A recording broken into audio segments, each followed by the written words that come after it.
दोस्तों सोचिए कल आपसे आपकी पहचान छीन ली जाए और आपके रीति रिवाजों को एक झटके में ख़त्म कर दिया जाए और आपसे कहा जाए ये सब आपके भले के लिए हो रहा है। यही हो रहा है उत्तराखंड में, जहाँ पे बीजेपी सरकार यूनिफॉर्म सिविल कोड यूसीसी को लागू कर दिया है। सरकार कह रही है कि ये एक ऐतिहासिक सुधार है, लेकिन क्या सच में ये एक ऐतिहासिक सुधार या सिर्फ और सिर्फ राजनीतिक एजेंडा है? क्या यह कानून सच में समानता को बढ़ावा देगा या फिर धार्मिक ध्रुवीकरण को बढ़ावा देने के लिए इस्तेमाल किया जा रहा है?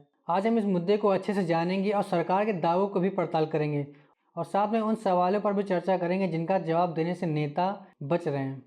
अब समझते हैं यूसीसी आखिर है क्या और इसको इतनी जल्दी क्यों लागू किया गया। यूसीसी यानी कि यूनिफॉर्म सिविल कोड, समान नागरिक संहिता के लागू हो जाने के बाद सभी धर्मों के पर्सनल लॉज को खत्म कर दिया जाएगा और सभी को एक समान कानून फॉलो करना पड़ेगा। जैसे कि शादी, तलाक, संपत्ति या उत्तराधिकारी को लेकर जो नियम पहले हुआ करते थे अलग अलग धर्मों में अलग अलग तरीके से, अब उन सब को खत्म करके अब सभी को एक कानून फॉलो करना पड़ेगा।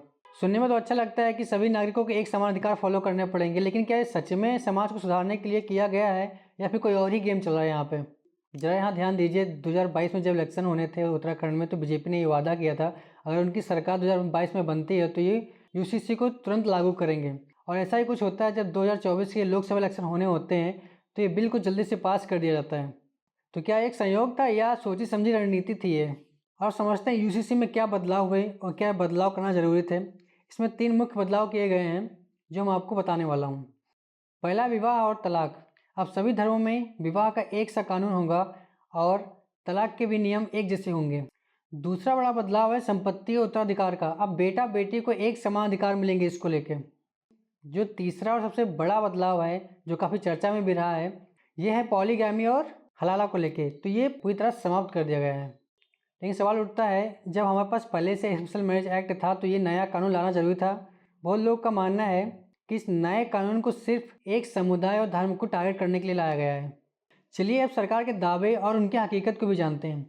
सरकार का दावा है कि यूसीसी समाज में समानता लाएगा। हकीकत में ये है कि विविधता खत्म करने से समानता नहीं आती।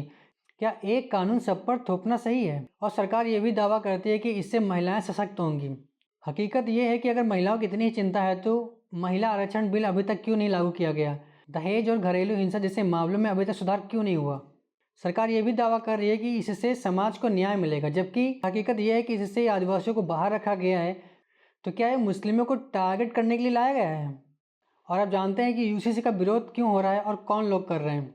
मुस्लिम संगठन का मानना है कि यह कानून उनके शरीयत कानून में दखल दे रहा है और आदिवासी समूह का मानना है कि सरकार ने उनके लिए दोहरा मापदंड अपनाया ये कानून बना के। और कानूनी विशेषज्ञों का मानना है कि सरकार इसको जल्दबाजी में लेके आई, जिसकी वजह से काफ़ी सारी इसमें तकनीकी खामियां हैं।